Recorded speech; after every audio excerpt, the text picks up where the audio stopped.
Bismillahirrahmanirrahim. Assalamualaikum warahmatullahi wabarakatuh. Alhamdulillah, nahmaduhu wa nasta'inuhu wa nastaghfiruh wa na'udzu billahi min syururi anfusina wa sayyiati a'malina. May yahdihillahu fala mudilla lahu wa may yudlil falan tajida lahu waliyyan mursyida. Asyhadu an la ilaha illallah wa asyhadu anna Muhammadan abduhu wa rasuluh la nabiyya ba'dah, amma ba'du. Jamaah salat zuhur Masjid Al-Mahkamah yang dirahmati Allah Subhanahu wa taala. Kembali kita panjatkan puji dan syukur kehadirat Allah Subhanahu wa taala pada siang hari yang berbahagia ini. Kita kembali diberi kesempatan untuk hadir mendirikan sholat zuhur secara berjamaah. Dan seperti biasa sejenak kita luangkan waktu beberapa menit untuk sama-sama mendengarkan sebuah hadis dari Rasulullah SAW. Mudah-mudahan dapat menjadi pedoman ataupun tuntunan dalam kehidupan kita. Amin ya rabbal alamin. Seperti biasa kita akan membacakan hadis dari kitab Al-Arba'in An-Nawawiyah. Pada pertemuan yang lalu kita telah sampai pada hadis yang ke-21. Maka pada hari ini kita akan bacakan atau kita akan mengkaji hadis yang ke-22. Bismillahirrahmanirrahim. Qala al-musannifu rahimahullahu ta'ala wa nafa'ana bihi wa bi'ulumi masyayikhina fid dharaini amin. Al-hadisus sani wal ishrun. Hadis yang ke-22. Artinya sudah 22 minggu 22 bulan ya kita mengadakan pengajian rutin seperti ini. Hadis yang ke-22. An Abi Abdullah Jabir ibni Abdullah al-Ansari radhiyallahu anhuma. Diriwayatkan dari Abu Abdullah yaitu Jabir bin Abdullah al-Ansari radhiyallahu anhuma.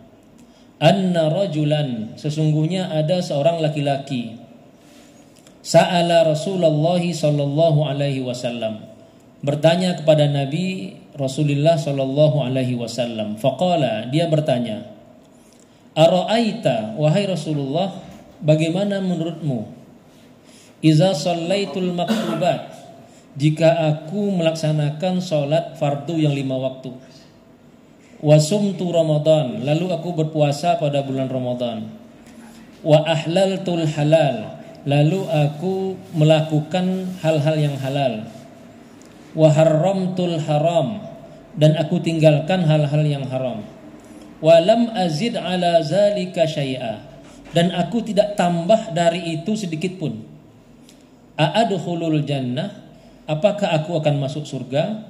Qala na'am. Rasulullah menjawab iya. Hadis rawahu Muslim. Wa makna haramtul haram ijtanabtuhu. Arti dari haramtul haram adalah aku tinggalkan yang haram. Wa makna ahlaltul halal fa'altuhu mu'taqidan hillahu. Jamaah yang dirahmati Allah Subhanahu wa taala. Hadis yang ke-22 ini diriwayatkan dari Jabir bin Abdullah. Jabir bin Abdullah ini salah seorang sahabat Nabi yang lahir di Madinah ya, di Yasrib. Karena itu beliau termasuk orang Ansor ya, dari suku Khazraj. Beliau termasuk sahabat Nabi yang masih muda ketika Nabi hijrah, dan kemudian beliau meninggal pada tahun 77 atau 79 hijrah ya, atau sekitar 60 setelah meninggalnya Nabi Muhammad SAW, 60 tahun. Jadi panjang sekali umur beliau ini. Nah, beliau di sini menjelaskan sebuah hadis. Ada orang datang kepada Rasulullah SAW, lalu berkata, ya Rasulullah, tidak disebutkan siapa orangnya di sini. Di sini hanya disebutkan anna rajulan, ada seorang laki-laki. Kalau di hadis lain dalam riwayat yang lain disebutkan ada seorang laki-laki dari penduduk Najd katanya. Penduduk Najd itu penduduk Kalau di sekarang itu Arab Saudi bagian utara ya. Kalau di daerah Riyadh kalau sekarangnya. Dulu Riyadh ibu kota Saudi itu dulu masuk kawasan namanya kawasan Najd ya. Kalau Mekah Madinah itu kan namanya Hijaz kalau dulu. Riyadh itu dulu namanya Najd. Orang Najd ini terkenal orang-orang yang kasar, orang yang tidak pandai basa-basi dan orang yang lugu gitu, tidak memahami kadang-kadang peribahasa. Jadi bahasa mereka itu bahasa yang sangat kasar gitu. Nah, ada orang dari Najd bertanya kepada Rasulullah, "Ya Rasulullah, bagaimana kalau aku misalnya hanya mengerjakan yang wajib-wajib saja? Salat 5 waktu, puasa Ramadan, lalu aku mengerjakan hal-hal yang halal, ya. Aku tinggalkan yang haram dan tidak aku tambah sedikit pun dari itu." Maksudnya tidak mengerjakan amalan-amalan sunnah misalnya. Jadi dia dalam hadis lain itu disebutkan, "Ya Rasulullah, berapa kali sholat dalam sehari?" Ya. Rasulullah mengatakan 5 kali sholat. Apakah ada tambahan lain? Nabi berkata tidak, kecuali engkau sukarela ya, ingin menambah gitu. Lalu kalau puasa berapa kali? Nabi mengatakan sekali dalam setahun, yaitu di bulan Ramadan. Apakah ada kewajiban lain? Tidak ada, kecuali kalau ingin nambah sendiri kata Nabi. Lalu bagaimana dengan zakat? Zakat 2,5% jawab Nabi. Apakah ada kewajiban lain? Tidak ada, kata Nabi. Kecuali engkau ingin sukarela bersedekah.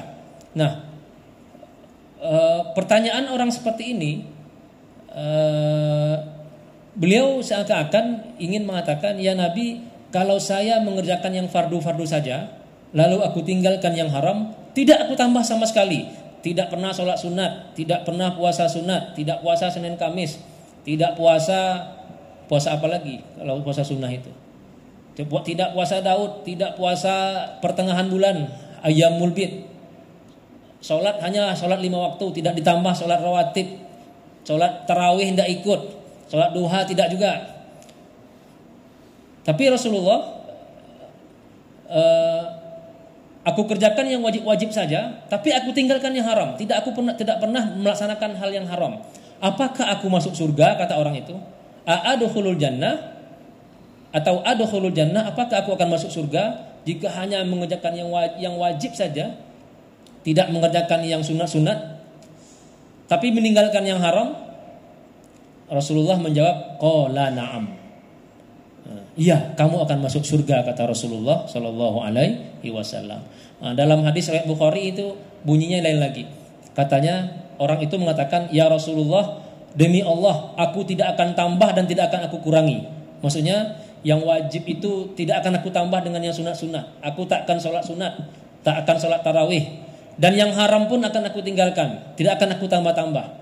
Nah, maka Rasulullah SAW, "Dakhalal jannah in shadaqa." Kalau engkau jujur, kalau orang itu jujur, maka dia akan masuk surga. Nah, jamaah yang dirahmati Allah Subhanahu wa taala, para ulama mengatakan bahwa hadis ini menuntun kita atau mengajarkan kepada kita bagaimana kita memahami prioritas dalam kehidupan. Bahwa prioritas kita itu ada 2. Yang pertama mengerjakan yang fardu, dan yang kedua meninggalkan yang haram. Sedangkan yang sunnah-sunnah itu bukan prioritas. Jangan sampai kita balik. Kita kerjakan yang haram, lalu kita semangat dalam mengerjakan yang sunnah. Ini sesuatu yang percuma. Ya. Misalnya kita rajin bersedekah. Sedekah itu kan sunnah. Tapi kita mencuri juga misalnya. Dan dari hasil curian itu kita bersedekah. Ini percuma. Al-Imam, ada seorang ulama namanya Malik bin Dinar radhiyallahu anhu. Beliau mengatakan, "La ayatrukar rajulu dirhaman haraman khairul lahu min ayyatasaddaqa bi mi'ati alfi dirham." Kalau ada orang, ya, kata beliau, kalau berdasarkan hadis ini ya, kalau ada orang yang meninggalkan 1 dirham uang haram, maksudnya ditawarkan kepada dia 1 dirham uang haram, dia tidak ambil, itu lebih baik daripada, lebih besar pahalanya daripada dia bersedekah dengan uang haram sebanyak 100.000 dirham. Dia bersedekah 100.000 dirham tapi tidak dari penghasilan yang halal. Mana yang lebih besar pahalanya daripada dia menolak 1 dirham uang haram? Maka kata para ulama mengatakan lebih besar pahala menolak 1 dirham yang haram tersebut daripada bersedekah sebanyak 100.000 dirham. Nah, 1 dirham itu sekitar 400.000 Pak. 400.000 kalau 100.000 itu berapa ya? Nah ini artinya prioritas dalam kehidupan kita. Misalnya jangan sampai kita misalnya sholat tahajud 100 rakaat tapi tidak sholat subuh, ya sama seperti itu. Memang sholat tahajud itu pahalanya besar, tapi meninggalkan sholat subuh itu dosanya jauh lebih besar daripada 100 rakaat sholat tahajud tadi. Makanya ada prioritas-prioritas kita. Kita rajin puasa Senin Kamis puasa, tapi Ramadan kita nggak puasa misalnya, sama dengan itu. Nah, percuma kita puasa yang lain-lain itu, tapi yang wajibnya kita tinggalkan. Nah, meninggalkan yang haram itu lebih wajib daripada mengerjakan yang sunnah. Ini sebuah rumus ya dalam kehidupan kita. Oleh karena itu jamaah yang dirahmati Allah, kita melalui hadis ini Nabi mengajarkan kita tentang apa yang menjadi prioritas dalam kehidupan kita, yaitu kerjakan yang wajib, tinggalkan yang haram semampu kita, ya, sekuat tenaga kita. Nah, tambahan-tambahan yang lain itu, yang sunnah, yang sholat rawatib, yang puasa sunnah, sedekah dan lain-lain itu adalah tambahan jika kita memang memiliki kelebihan dari apa yang kita punya setelah kita menunaikan yang wajib. Sama juga kita punya harta, kita banyak sedekah tapi tidak zakatnya, itu salah juga ya. Sedekah itu bagus, tapi zakat itu adalah lebih wajib ya. Nah, jemaah yang dirahmati Allah Subhanahu wa taala, kalau dalam hadis riwayat Bukhari tadi, orang ini bersumpah ya, wallahi katanya, demi Allah, tidak akan aku tambah dan tidak akan aku kurangi. Artinya saya hanya akan mengerjakan yang wajib-wajib saja, yang fardu-fardu saja, tapi saya berjanji akan meninggalkan yang haram. Maka Rasulullah SAW mengatakan, dakhalal jannah in sodaqah. Orang seperti ini kalau dia benar-benar melakukan seperti itu, jujur, maka dia akan masuk ke dalam surganya Allah Subhanahu wa taala. Barangkali ini mungkin sedikit yang dapat kita pelajari, ambil hikmah dari hadis yang singkat ini. Mudah-mudahan kita selalu dimudahkan oleh Allah Subhanahu wa taala dalam melaksanakan kewajiban kita, dan kita semuanya diberi kemudahan dalam berbuat amal ibadah. Amin ya rabbal alamin. Demikian yang dapat kami sampaikan, lebih kurang mohon maaf yang sebesar-besarnya. Usikum wa nafsi bitaqwallah. Wassalamualaikum warahmatullahi wabarakatuh.